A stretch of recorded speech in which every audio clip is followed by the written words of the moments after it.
इस वीडियो में हम जानेंगे कि ऑस्टियोपोरोसिस क्या है, उसके क्या कॉजेज़ हैं, क्यों इसको हम साइलेंट डिसीज़ कहते हैं, क्या क्या प्रिवेंशंस हैं और कैसे होम्योपैथी एक बहुत इंपॉर्टेंट रोल प्ले करता है ऑस्टियोपोरोसिस को शुरू होने से पहले ही रोकने में, और अगर हो गया है तो आप कैसे उसके कॉम्प्लिकेशंस को बहुत अच्छे से रोक सकते हैं। इन सब के बारे में डिटेल इन्फॉर्मेशन मैं आपको इस वीडियो में देने वाली हूँ, तो इस वीडियो को एंड तक ज़रूर देखिएगा। एंड यस, अगर अभी तक सब्सक्राइब नहीं किया है चैनल तो प्लीज़ सब्सक्राइब कर लीजिए, क्योंकि आपको आगे चल के भी और भी बहुत सारे health related videos and important tips मिलने वाले हैं।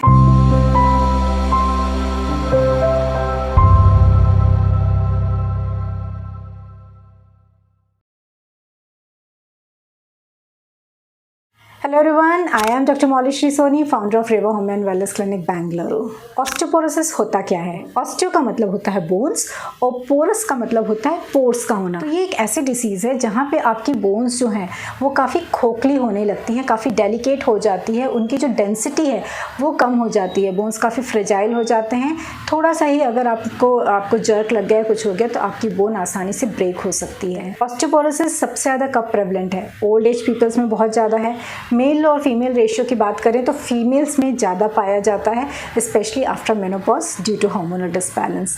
इसके बाद बॉडी की कौन सी ऐसी बोन्स हैं जो सबसे ज़्यादा इफेक्टिव होती हैं? तो सबसे पहले है आपके रिस्ट जॉइंट, आसानी से रिस्ट में फ्रैक्चर होने लगता है। दूसरा है आपका हिप जॉइंट और तीसरा है आपकी स्पाइन। स्पाइन में जितने भी वर्टिब्राज होते हैं, कंप्रेशन फ्रैक्चर्स होने के चांसेस बहुत ज़्यादा हो जाते हैं, और साथ ही साथ बोन्स की डेंसिटी कम होने के कारण जो डिस्क हैं वो एक दूसरे के काफ़ी पास आने लगती हैं। ठीक है, तो जो स्पाइन का जो कर्वेचर है वो काफ़ी डिस्टर्ब हो जाता है। अब हम बात करते हैं ऑस्टियोपोरोसिस के कॉजेज़ की। ऑस्टियोपोरोसिस का सबसे फर्स्ट एंड इम्पॉर्टेंट कॉज होता है ओल्ड एज का होना। जैसे जैसे एज बढ़ती है, न्यू सेल्स के फॉर्मेशन की जो कैपेसिटी है बॉडी की वो कम होने लगती है, जिसकी वजह से काफ़ी ज़्यादा डिजेनरेटिव चेंजेस आते हैं, और उसी के कारण आपकी बोन्स जो हैं वो धीरे धीरे वीक होने लगती हैं, और वही कारण होता है कि कभी उसमें फ्रैक्चर्स भी हो सकते हैं। दूसरा इंपॉर्टेंट कॉज है आपका हेरिडिटी इन्फ्लुएंस। अगर आपकी फैमिली में हिस्ट्री रही हो ऑस्टियोपोरोसिस की तो हो सकता है कि आपको भी ऑस्टियोपोरोसिस हो जाए। तीसरा इंपॉर्टेंट कॉज है कैल्शियम एब्जॉर्प्शन का स्लो हो जाना। आप कितना भी कैल्शियम इंटेक करें वो ज़रूरी नहीं कि एब्जॉर्ब हो। कैल्शियम के एब्जॉर्प्शन के लिए खड़े होना बहुत ज़रूरी है, बॉडी का वेट बेयर करना बहुत ज़रूरी है। तो कैल्शियम एब्जॉर्प्शन किन लोगों में नहीं हो पाता? जो पेशेंट्स बेड रिटन हैं, चाहे वो किसी भी कॉज की वजह से हो, चाहे उनको पैरालिसिस हो गया हो, वेट अगर बहुत ज़्यादा है इसके कारण वो ज़्यादा देर खड़े नहीं रह पाते हैं, ज़्यादा मूवमेंट नहीं कर रहे हैं। फोर्थ इंपॉर्टेंट कॉज है एक्सेसिव इंटेक ऑफ स्टेरॉइड्स। कुछ भी रीज़न रहा हो, अगर आपने काफ़ी ज़्यादा स्टेरॉइड्स लिए हैं तो वो भी एक कॉज होता है ऑस्टियोपोरोसिस का। Important point is hormonal disbalance. अगर आपको किसी भी तरीके की हार्मोनल डिसीज़ है, लाइक हाइपरथायराइडिज्म है या हाइपोथायराइडिज्म है, डायबिटीज़ मेलाइटस है, मेटाबॉलिक सिंड्रोम है, तो भी आपको ऑस्टियोपोरोसिस हो सकता है। नेक्स्ट, वो फीमेल्स जिनको मेनोपॉज हो चुका है उनमें हार्मोन्स की बहुत ज़्यादा डेफिशिएंसी होती है, उसी के कारण उनका कैल्शियम एब्जॉर्प्शन भी कम हो जाता है, और उसी के कारण उनको आसानी से ऑस्टियोपोरोसिस हो सकता है। नेक्स्ट इंपॉर्टेंट थिंग है which is related to your food is your proper calcium, vitamin, protein का इंटेक नहीं ले रहे हैं, कॉम्प्लेक्स कार्बोहाइड्रेट्स नहीं खा रहे हैं, तो भी चांसेस हैं कि आपको ऑस्टियोपोरोसिस हो सकता है। और जो सबसे लास्ट कॉज है वो है excessive intake of alcohol and smoking. अब हम बात कर लेते हैं ऑस्टियोपोरोसिस के सिम्टम्स की। ऑस्टियोपोरोसिस वैसे एसिम्प्टोमेटिक डिसीज़ है, इसको साइलेंट डिसीज़ बोला जाता है क्योंकि इसमें कोई सिम्टम्स नहीं आते हैं। हमें कब पता लगता है कि ऑस्टियोपोरोसिस हो गया है? सपोज़ कीजिए जब आप कहीं गिर गए हों और आपकी बोन में फ्रैक्चर हुआ हो, और जब एक्सरे होता है तब पता लगता है कि आपको ऑस्टियोपोरोसिस है, जिसके कारण आपको फ्रैक्चर हो गया है। लेकिन बहुत सारे ऐसे वार्निंग साइंस हैं जो इंडिकेट करते हैं कि आपको ऑस्टियोपोरोसिस हो सकता है। सबसे पहला वार्निंग साइन, बढ़ती एज में ये चीज़ ज़्यादा देखी गई है कि आपकी जितनी भी नॉर्मल हाइट है उससे 1 इंच या 1.5 इंच आपकी हाइट जो है वो कम दिखने लगती है। पेशेंट को नहीं समझ में आता, लेकिन जो उनके नियर एंड डियर वंस हैं वो ऑब्जर्व कर सकते हैं कि इनकी हाइट जो है वो पहले से कम दिखने लगी है। क्यों? क्योंकि जो स्पाइन है वो कंप्रेस होने लगती है। ऐसा क्यों होता है? क्योंकि जो स्पाइन की जो वर्टिब्रास हैं उनके बीच का जो स्पेस है, जो डिस्क है, वो काफ़ी पतली होती जाती है, थिन होती जाती है, जिसकी वजह से स्पाइन कर्व हो जाती है, तो आपकी हाइट कम दिखने लगती है। दूसरा वार्निंग साइन है आपका नॉर्मल पोस्चर जो है वो कुछ डिस्टर्ब हो जाता है, या तो आप आगे की तरफ ऐसे बैंड होने लगते हैं या कि आपके जो शोल्डर्स हैं वो काफ़ी ऐसे स्टूप हो जाते हैं। तीसरा है अगर कोई ऐसा पेशेंट है जिसको कभी अस्थमा या ब्रीदिंग से रिलेटेड कोई इशू नहीं हुआ हो, उसको भी सांस लेने में काफ़ी तकलीफ होने लगना है कि शॉर्टनेस ऑफ ब्रीथ जिसको कहते हैं वो होने लगता है। इसके पीछे क्या रीज़न है? क्योंकि जो थोरैसिक केज होती है अगेन वो भी कंप्रेस होने लगती है, जिसकी वजह से लंग्स पे प्रेशर पड़ता है और उसके कारण आपको ब्रीदलेसनेस होती है। और जो फोर्थ इंपॉर्टेंट साइन है वो ये है कि आपकी जो लोअर बैक है उसमें आपको बहुत ज़्यादा पेन होने लगता है। लोगों को ऐसा लगता है कि हमारी एज हो गई इसलिए हमारी बॉडी में कुछ ना कुछ पेन बना रह रहा है, लोअर बैक एक तो होता रहता है।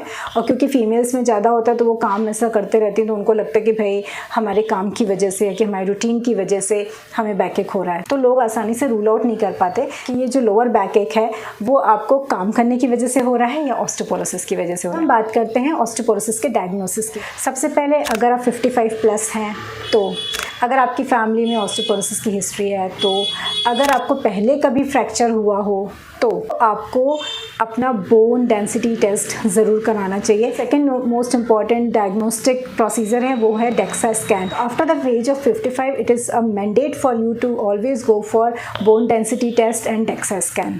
Last and the most important topic is prevention and treatment of osteoporosis. Patients को ऑलरेडी ऑस्टियोपोरोसिस है, उनको क्या क्या करना है? सबसे पहले गिरने से बचना है, ठीक है। अगर गिरेंगे नहीं तो फ्रैक्चर नहीं हो। जब भी वो चल रहे हैं तो वॉकर का यूज़ कीजिए या तो स्टिक का यूज़ कीजिए कि आपका बैलेंस बिल्कुल ना बिगड़े। इसके अलावा जब वो ट्रैवलिंग के लिए जा रहे हैं तो मेक श्योर नेक के सपोर्ट के लिए सर्वाइकल पिलोज पहने, कमर के सपोर्ट के लिए लंबोसेक्रल बेल्ट्स होते हैं बहुत अच्छे अच्छे, उनको पहनना चाहिए। अगर वॉक के लिए जा रहे हैं तो नी कैप पहन के चलिए। ड्राइविंग के टाइम पे सीट बेल्ट पहनिए। ओल्ड एज में ज़्यादा लोग बैठ के रहते हैं तो उस वक्त ज़रूरी है कि वो मल्टीपर्पज़ जो बैक सपोर्ट पिलोज आते हैं उनका इस्तेमाल करें। तो ये सारी ऐसी चीज़ें हैं जिससे आसानी से आप फ्रैक्चर्स को अवॉइड कर सकते हैं, गिरना अवॉइड कर सकते हैं, ठीक है।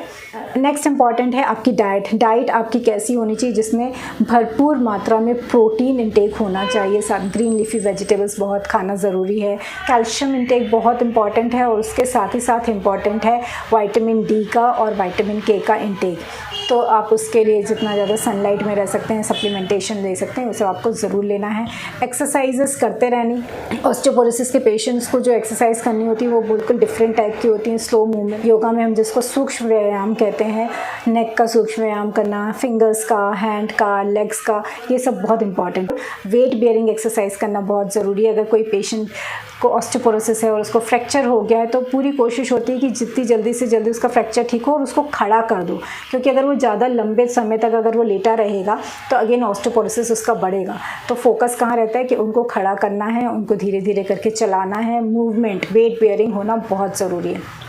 अब हम बात कर लेते हैं होम्योपैथिक लाइन ऑफ ट्रीटमेंट की। होम्योपैथी बहुत इंपॉर्टेंट रोल प्ले करता है ऑस्टियोपोरोसिस को प्रिवेंट करने में भी, और अगर ऑस्टियोपोरोसिस हो गया है तो उससे रिलेटेड जो सिम्टम्स आ रहे हैं उसको भी प्रिवेंट करने में होम्योपैथी बहुत इंपॉर्टेंट रोल प्ले करता है।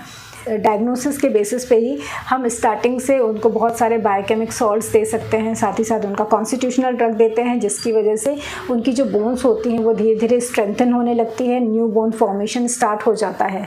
अगर ऑस्टियोपोरोसिस के कारण फ्रैक्चर हो गया है तो बोन्स, फ्रैक्चर के ऊपर प्लास्टर तो आप चढ़ाएंगे लेकिन अंदर से बोन्स का रीयूनियन फास्ट हो जाए उसके लिए भी बहुत अच्छी होम्योपैथिक मेडिकेशंस हैं। फ्रैक्चर के कारण आपको बहुत ज़्यादा पेन हो गया है, कॉन्ट्यूजन्स हो गए हैं, ब्रूजेस हो गए हैं, टिश्यू रप्चर्स हो गए हैं, इन सब को कवर अप करने के लिए बहुत अच्छी मेडिकेशंस है जो काफ़ी फास्ट एक्ट करती हैं। कि एक सबसे इंपॉर्टेंट मेडिसिन जो बोन्स की ओवरऑल हेल्थ के लिए बहुत अच्छी होती है उसको हम कहते हैं कैलकेरिया फॉस। कैलकेरिया फॉस को हम 3x या 6x में ले सकते हैं, ये बहुत इफ़ेक्टिव होती है। साथ ही साथ आपके कॉन्स्टिट्यूशन के बेसिस पे आपको कॉन्स्टिट्यूशनल लाइन ऑफ ट्रीटमेंट दिया जाता है। उसके अलावा अगर आपको ऑस्टियोपोरोसिस के कारण काफ़ी लंबे समय से आप लेटे हैं, उसके कारण आपको डिप्रेशन हो रहा है, आपको बहुत ज़्यादा के अंदर जीने की इच्छा ही ख़त्म हो जाती है, तो उनको दोबारा लाइवली फील कराने के लिए भी उनके सिम्टम्स के बेसिस पे, उनको क्या मेंटल सिम्टम्स आ रहे हैं उसके बेसिस पे होम्योपैथी लाइन ऑफ ट्रीटमेंट दिया जाता है।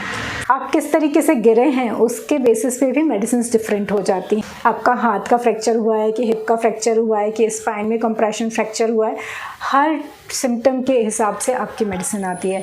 अगर आपको पता लग गया है कि आपको ऑस्टियोपोरोसिस है या कि आपकी फैमिली में हिस्ट्री है तो बिना डिले किए आपको अपना homeopathic line of treatment start करना है। डाइट को काफ़ी इम्प्रूव करना है, एक्सरसाइज बहुत इंपॉर्टेंट है, वेट बेयरिंग एक्सरसाइजेस करना बहुत ज़रूरी है ऑस्टियोपोरोसिस के लिए। सो आज की इस वीडियो के लिए बस इतना ही। लास्ट तक इस वीडियो को देखने के लिए आप सबका बहुत बहुत धन्यवाद। Stay safe, happy and blessed. Thank you.